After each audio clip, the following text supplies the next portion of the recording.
अस्सलाम वालेकुम नाज़रीन, प्रोग्राम टीआरपी 360 के साथ मैं हूं इरफान हैदर। हम बात करने जा रहे हैं जो सियासी ज़ल्ज़ला इस वक्त बलूचिस्तान असम्बली में आया हुआ है और वहाँ के वज़ीर आला जाम कमाल साहब जो हैं, बज़ाहिर लगता ये है कि उनकी वज़ारत आला ख़तरे में है। इस हवाले से बात करने के लिए कोयटा से हमारे साथ बराह रास्त हैं मोहम्मद गज़नफ़र साहब। सीनियर सहाफ़ियों में आपका शुमार होता है और पॉलिटिकल बीट पे एक लंबे अरसे से काम कर रहे हैं, व्लॉग भी करते हैं और फेसबुक पे भी मैंने कुछ देर कबल ही देखा कि इन्होंने बताया कि बलूचिस्तान असम्बली में एक्चुअल हो क्या रहा है और क्या वजह है कि बाप के अरकान ही खुद अपने वज़ीर आला के खिलाफ खड़े हुए हैं। पहले तो गज़नफ़र साहब, बहुत शुक्रिया आपके वक्त के लिए, आपको खुशामदीद कहते हैं। Thank you. अच्छा, ये मामला शुरू कहाँ से हुआ, आपसे जानना चाहेंगे। अब खबरों में तो ये आ गया है कि जाम कमाल साहब जो हैं उनकी वजारत ख़तरे में है, तो ये मामला बिगड़े कहाँ से? क्योंकि हमने शुरू में देखा था कि जाम कमाल साहब जो थे, ना सिर्फ वो अपनी पार्टी के बल्कि उनके इत्तेहादी, बल्कि अपोजिशन भी उनके उस तरह खिलाफ नहीं थी, वो सबके लाडले तस्वुर किए जाते थे। मामलात जो जो एक्चुअल वो पॉइंट है जहाँ से ख़राब हुए, वो क्या था? देखिए, जब से हमने देखा कि गवर्नमेंट बनी है, क्लैश सामने आता रहा है। जैसे कुद्दूस बिज़िंजो जो स्पीकर बलूचिस्तान असेंबली हैं, वो खुल के इस बात का इजहार करते रहे कि वो जाम कमाल साहब के अगेंस्ट एक फॉरवर्ड ब्लॉक का तासुर उनकी तरफ से आता रहा। लेकिन उनके साथ कौन से अरकान है वो पिछले 3 साल में कभी खुल के सामने नहीं आए।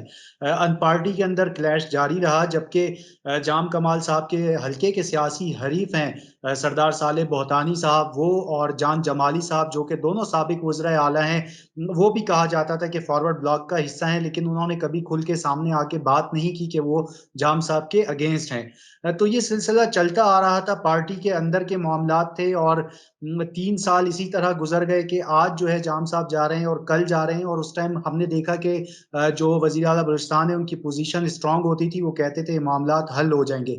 लेकिन अब जो मूवमेंट आई है, बिल्कुल एक खामोशी थी, और उस खामोशी के बाद अचानक अपोज़िशन की जानिब से तहरीक अदम एतमाद जमा कराई गई, और उनका अपोज़िशन का दावा था कि बाप पार्टी के दोस्त हमारे साथ हैं। तो उससे मालूम ये होता था कि बाप पार्टी के अंदर के लोगों ने अपोज़िशन को फ्रंट पे किया है कि आप आएँ और हम आपका साथ देंगे। लेकिन वो मामला फिर दब गया। इस्लामाबाद से एक वफ़्द आया जिसमें सादिक संजरानी भी शामिल थे। उन्होंने समझाया कि आप बिल्कुल। अपनी हुकूमत को कैसे गिराएँगे पीडीएम की जमातों के साथ मिलकर। ये तो पूरे मुल्क में एक वावेला हो जाएगा कि पीडीएम ने बलूचिस्तान की हुकूमत गिरा दी। अगर 15 दिन में जाम साहब आपके तहफ़्फ़ुज़ात दूर नहीं कर सकते, तो फिर आप जो है इनके खिलाफ भले सामने आकर अपने तौर पे तहरीक अदम एतमाद ले आएँ। तो उसके बाद हमने देखा कि जाम साहब की पोज़ीशन काफ़ी कमज़ोर दिखाई दे रही थी, और वो बार-बार नाराज़ अरकान के घर पर जा रहे थे, मुलाकात कर रहे थे। इस दौरान जो सरदार यार मोहम्मद रिंद हैं, पीटीआई के पार्लिमानी लीडर हैं, उन्होंने वज़ारत से इस्तीफ़ा दिया, लेकिन उन्हें मनाने के लिए वज़ीर आला ने ज़ाती तौर पर कोई काविश नहीं की, बल्कि अपने वफ़ूद भेजते रहे। इसी तरह सरदार साले बोतानी ने काबीना से इस्तीफ़ा दिया, तब भी जाम साहब ने उनसे डायरेक्टली कोई मुलाकात नहीं की और मीडिया पर खबर नहीं आई। मतलब अपने लोगों के थ्रू राब्ते किए। लेकिन अब की बार हमने देखा कि वो ज़ाती तौर पर जो है इवन के जो रिज़र्व सीट पर बुशरा रिंद हैं, वो उनके घर पर भी वहाँ पर गए उनसे मुलाकात करने के लिए, और उन्होंने सबसे राब्ते किए, लेकिन उनकी तरफ से उन्हें मायूसी हुई। ताहम आज फिर हमने देखा कि जिस तरह से बैठक लग रही थी, और लास्ट ऑप्शन यही रखा गया था कि तहरीक अदम एतमाद आएगी अगर उन्होंने इस्तीफ़ा नहीं दिया। तो तहरीक अदम एतमाद जमा कराई गई है, और जमा जो है वो बाप पार्टी के जो 11 नाराज़ अरकान हैं वो शामिल हैं, जबकि 1 रुकन पीटीआई के उसमें शामिल हैं, और 2 रुकन जो है बीएनपी अवामी जो इत्तेहादी है हुकूमत के, उनके एमपीएस शामिल हैं। ताहम अगर मैं पार्टी की पोज़ीशन आपको बताऊँ, तो इस वक़्त बाप पार्टी के जो है वो 14 अरकान असेंबली हैं, पीटीआई के 7 हैं, एएनपी के 4 हैं, जमहूरी वतन पार्टी का 1 है, एचडीपी के 2 हैं, बीएनपी अवामी के 3 हैं। तो टोटल ये जो इत्तेहाद है के साथ हुकूमत बनी है, 41 अरकान पर है। लेकिन अब जो हम देख रहे हैं उसमें बाप पार्टी के 11 अरकान साइड पे हो गए, 2 बीएनपी अवामी के हो गए, 1 पीटीआई का हो गया, तो ये बनते हैं 14 अरकान।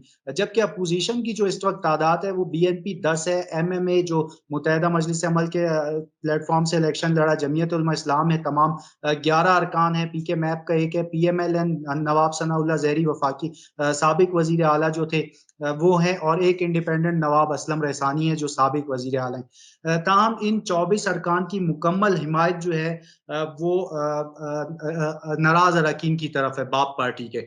अगर हम नंबर गेम अच्छा देखेंगे तो पूरी नजर आती है। नंबर गेम आप देखेंगे तो ठीक है आपको पूरी गजनफर, नजर आपसे आती है। आपसे 14 और 24 ये बनते हैं 38, और इसके अलावा भी जो है बीएनपी अवामी की एक रिजर्व सीट पे खातून है, उनके साथ 39 है, और दीगर 3 मिला लें तो यही फिगर बन जाता है। अब आप कह अच्छा रहे हैं दूसरी जानिब वज़ीर आला अब भी मुत्तहिद हैं कि वो कोशिशों में लगे हुए हैं कि इत्तेहादी उनके साथ हैं। पीटीआई का एक अरकान जो है वो पार्टी से अलहदा दिखाई दे रहे हैं, लेकिन 6 अरकान जाम साहब के साथ हैं। फिलहाल एएनपी ने मुकम्मल तौर पर 4 अरकान ने हिमायत कहा है, एचडीपी भी उनके साथ दिखाई दे रही है। लेकिन फिर भी नंबर गेम जो है वो अपोज़िशन पर है। अगर अपोज़िशन के साथ ये लोग मिल जाते हैं तो गवर्नमेंट गिरा सकते हैं, बगैर अपोज़िशन के नहीं। अच्छा, आपसे अगला सवाल ये है कि स्पीकर के घर पर भी मुलाकात हुई थी, नाराज अरकान की एक कोशिश थी मनाने की, तो उसमें भी नाकामी। अब्दुल कुद्दूस बजिंजो साहब जो है उनके घर पे मुलाकात हुई, उसमें भी कोई बात नहीं बन पाई। देखिए, बात तो अभी तक बिल्कुल नहीं बन पाई। यही वजह है कि तहरीक अदम एतमाद जमा हो गई है। जो कुद्दूस बिजिंजो साहब हैं वो कमांड कर रहे हैं इन तमाम एमपीएस को, और कमांड कह लें कि उन्हीं के पास है। सादिक संजरानी आए, उनसे मुलाकात की है, और जो भी मनाने की कोशिश कर रहा है वो कुद्दूस साहब को मनाने की कोशिश कर रहा है, क्योंकि तमाम अरकान इनके साथ हैं। लेकिन अब जो फॉरवर्ड ब्लॉक बना है, इसमें मुमकिन नहीं है कि अपोजिशन जो नाराज अरकान है वो पीछे हट जाएं, क्योंकि बात बहुत आगे निकल चुकी है, और उनकी जानिब से ऐसा मतलब अल्टीमेटम भी दिया गया सीएम को। और अगर ये मान भी जाते हैं तो ये मतलब एक कबायली तौर पर बलूचिस्तान में अना का मसला आप कह सकते हैं उनके लिए बन चुका है, और वो किसी सूरत पीछे हटने को तैयार नहीं है। ठीक है गजनफर, ऑपोजिशन की इस वक्त क्या राय है? क्योंकि हम देखते हैं एमएमए के पास 11 सीट्स हैं, उसके बाद बीएनपी मैंगल है, उनके पास 10 हैं, मैप है, उसके पास भी एक सीट है। तो उनके हवाले से क्या इत्तलात है आपकी? किसी से बात हुई? उनका क्या कहना है इस अदम एतमाद की तहरीक के हवाले से? Opposition leader Malik Sikandar advocate से आपसे मेरी आज ही बात हुई। उन्होंने कहा कि हम तो कोई मौका नहीं हाथ से जाने देंगे कि जाम साहब की हुकूमत गिराने के लिए। और उन्होंने कहा कि मुकम्मल तौर पर जो हमारे 24 वोट हैं वो नाराज अरकान के साथ होंगे, क्योंकि ये हमारी तहरीक अदम एतमाद है जिसको वापस कर दिया गया था। अब एक नई सूरत में जो है वो लाया गया है, तो हम इसका हर सूरत में इनके साथ हैं और हम इनका साथ देंगे। अच्छा, ये कहिएगा कि ये तो आपने सारी वहाँ की सूरत हाल बताई। नवाब असलम रईसानी साहब से, साबिक वजीर आला हैं, उनसे आज आपकी गुफ्तगू हुई। वो क्या कह रहे थे कि जो ज़ाहिरी तौर पे हमने वीडियो में सुना, वो तो कह रहे थे कि मैं खुद उम्मीदवार, जब आपने सवाल किया कि आप खुद भी वजीर आला के उम्मीदवार हो सकते हैं, उन्होंने कहा नहीं, मैंने भाई इस हवाले से सोचा नहीं है। तो दीगर जो पार्टीज़ हैं और ऐसी कदावर शख्सियात बलोचिस्तान की, जैसे नवाब असलम रईसानी है, ये सब कितने पुर उम्मीद या पुर एतमाद, मैं लफ्ज़ इस्तेमाल करूँ, नज़र आए आपको कि ये जो अदम एतमाद की तहरीक है ये कामयाब हो जाएगी? ये एतमाद में नज़र आ रहे हैं, या ये सिर्फ एक प्रेशर होगा, उसके बाद वो मामला दोबारा जाम कमाल के हक में चले जाएंगे? आपको क्या लगता है? देखें, गुज़िश्ता दो रोज़ से नाराज़ अरकान की तरफ से कुछ खामोशी थी, और जो ज़राए हैं वो ये बता रहे थे कि इनका आपस में इत्तफ़ाक नहीं हो पा रहा कि वज़ीर आला आएगा कौन। क्योंकि साले बहतानी साहब भी सीनियर हैं, जान जमाली साहब भी हैं, फिर कुद्दूस बिज़िंजो साहब खुद उम्मीदवार हैं। जबकि एक नाम ज़हूर बुलेदी साहब का भी वो वायरल हुआ व्हाट्सएप ग्रुप्स में कि उनका भी चांस है वज़ीर आला बनने का। तो मतलब इनके अंदर इत्तफ़ाक नहीं हो पा रहा था। लेकिन अब जो हमने सुना है वो इत्तफ़ाक कुद्दूस बिज़िंजो या सरदार साले बहतानी साहब के 2 नामों पर हुआ है। इनमें से 2 लोग होंगे जिन पर अपोज़िशन को भी कोई एतराज़ नहीं होगा, और जो नाराज़ अरकान है उन्हें भी इस पर एतराज़ नहीं होगा। इस वजह से ये खामोशी थी। जहाँ तक नवाब असलम साहब की बात है, उनका जो दौर था 2008 और 13 में, उस टाइम बहुत ज़्यादा सियासी अदम इस्तेकाम था। आपने देखा हालात ख़राब थे, मुशर्रफ दौर के बाद उनकी गवर्नमेंट बनी थी। वो इस हवाले से काफ़ी अवेयर हैं, जिसकी वजह से मैंने उनसे यही बात की कि आया आपका नाम आ सकता है, क्योंकि वो आज़ाद उम्मीदवार हैं और उनके नाम पर भी ज़्यादा लोग मुत्तफ़िक हो सकते हैं, अपोज़िशन मुत्तफ़िक हो सकती है। लेकिन वो तो मैंने जनरली सवाल किया था, उनका वज़ीर आला बनना मुमकिन नहीं है, बनेगा तो बाप पार्टी के अंदर से ही वज़ीर आला। ताहम जहाँ तक बाप पार्टी की बात है, तो लग ये ऐसा रहा है कि जैसे आप सुन रहे होंगे एक नई पार्टी बनने वाली है। पीटीआई में भी आप देख रहे हैं कि उनका परवेज खटक साहब, जहांगीर तरीन साहब और बख्तियार खोसरो साहब का एक अलग ग्रुप है। इसी तरह पीएमएलएन में, पीपल्स पार्टी में लोग नाराज हैं। काफ लीग के अंदर भी जो है सूरत हाल इसी तरह की है।